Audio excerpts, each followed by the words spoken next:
Item ಯಾವುದೇ ಇರಲಿ try ಮಾಡಿ ಆಚಿ ಚಿಕನ್ ಮಸಾಲಾ. ವಿದ್ಯಾಕಾಶಿಯಲ್ಲಿ ಕ್ಷಣ ಕ್ಷಣಕ್ಕೂ ಕೂಡ ರೋಷಾವೇಶ ಜಾಸ್ತಿ ಆಗ್ತಾ ಇದೆ.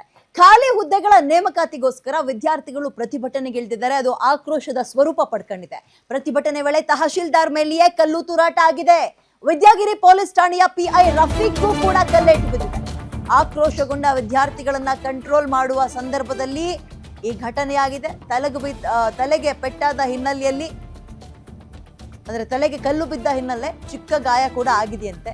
ಧಾರವಾಡದಲ್ಲಿ ವಿದ್ಯಾರ್ಥಿಗಳ ಪ್ರತಿಭಟನೆಯ ಕಿಚ್ಚು ಜೋರಾಗಿದೆ.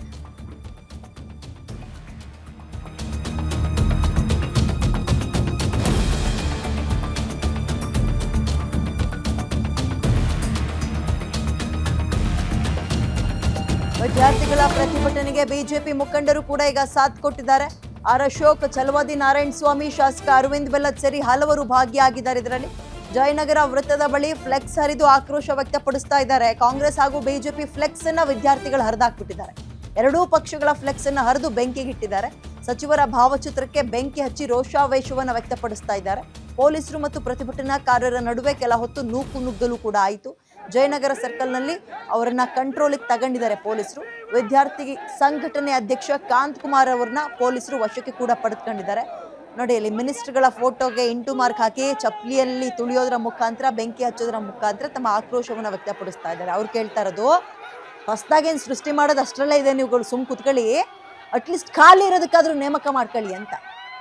ಬಿಜೆಪಿ ಇದ್ದಾಗಲೂ ಆಗಿಲ್ಲ, ಕಾಂಗ್ರೆಸ್ನವರು ಮಾಡಿಲ್ಲ.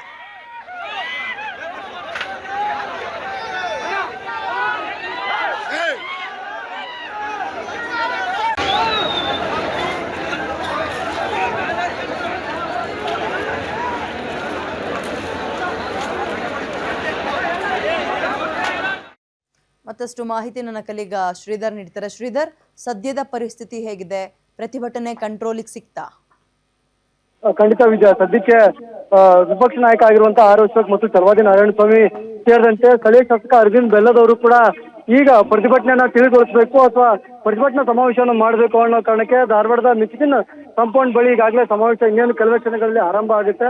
ವಿದ್ಯಾರ್ಥಿಗಳು ಕೂಡ ಮೈದಾನದಲ್ಲಿ ಬಂದು ಈಗಾಗಲೇ ಪ್ರತಿಭಟನೆ ಮುಗಿಸ್ಕೊಂಡು ಈ ಕಡೆ ಬಂದು ಕೂತಿರುವಂತದ್ದು. ಸದ್ಯ ಒಂದು ರೀತಿಯ ಪ್ರತಿಭಟನೆಯಲ್ಲಿ ಭಾಗಿಯಾಗಿದ್ದಂತ ಕಾಂತ್ ಕುಮಾರ್ ಅವ್ರನ್ನ ಏನ್ ಪೊಲೀಸರು ವಶಕ್ಕೆ ಪಡೆದಿದ್ರು, ಅವ್ರನ್ನು ಕೂಡ ಏನ್ ಪ್ರತಿಭಟನಾ ಮೆರವಣಿಗೆಯಿಂದ ಈಗ ಸಮಾವೇಶ ಸ್ಥಳಕ್ಕೆ ಕರೆದುಕೊಂಡು ಬಂದಿದ್ದಾರೆ. ಅಷ್ಟೇ ಅಲ್ಲದೆ ಇಲ್ಲಿ ವಿದ್ಯಾರ್ಥಿಗಳನ್ನ ಸೇರ್ಕೊಂಡು ಅಥವಾ ವಿದ್ಯಾರ್ಥಿಗಳನ್ನ ಒಂದ್ ರೀತಿಯಾಗಿ ಕೂಡಿಸ್ಕೊಂಡು ಅವರಿಗೆ ಒಂದ್ ರೀತಿಯಾಗಿ ಮನವಿಯನ್ನ ಮಾಡೋದ್ರ ಜೊತೆಗೆ ಮುಂದಿನ ಸರ್ಕಾರದ ವಿರುದ್ಧ ಯಾವ ರೀತಿ ಪ್ರತಿಭಟನೆ ರೂಪುರೇಷೆನ ಮಾಡಬೇಕು ಅನ್ನೋ ಕಾರಣಕ್ಕೆ ಈಗ ಆರ್ ಅಶೋಕ್ ಅವರು ಪ್ರತಿಭಟನೆ ನಿರತರನ್ನ ಇವ್ರ ಜೊತೆ ಮಾತಾಡುವ ವಿಚಾರವನ್ನ ಮಾಡಿದ್ದಾರೆ. ಅಷ್ಟೇ ಅಲ್ಲದೆ ಇಲ್ಲಿ ಏನ್ ಸಮಾವೇಶ ಮಾಡ್ತಾರೆ ಅದು ರಾಜ್ಯ ಸರ್ಕಾರಕ್ಕೆ ತಟ್ಟಬೇಕು. ಅಷ್ಟೇ ಅಲ್ಲದೆ ವಿದ್ಯಾರ್ಥಿಗಳ ಕೂಗು ರಾಜ್ಯ ಸರ್ಕಾರ ಕೇಳಿಸ್ಕೋಬೇಕು. ಶೀಘ್ರದಲ್ಲೇ ಬಾಕಿ ಇರುವಂತ 2,82,000 ಹುದ್ದೆಗಳನ್ನ ಶೀಘ್ರವಾಗಿ ನೇಮಕ ಮಾಡಬೇಕು. ಅದ್ರ ಜೊತೆ ಏನು ಹಣಕಾಸು ವಿಭಾಗ ಇದೆ ಅವರು ಶೀಘ್ರದಲ್ಲೇ ಹಣವನ್ನ ಬಿಡುಗಡೆ ಮಾಡಿ ಸರ್ಕಾರದ ಎಲ್ಲಾ ಹುದ್ದೆಗಳನ್ನ ಶೀಘ್ರವಾಗಿ ನೇಮಕಾತಿ ಮಾಡಬೇಕು ಅನ್ನೋ ಆಗ್ರಹವನ್ನ ಈಗ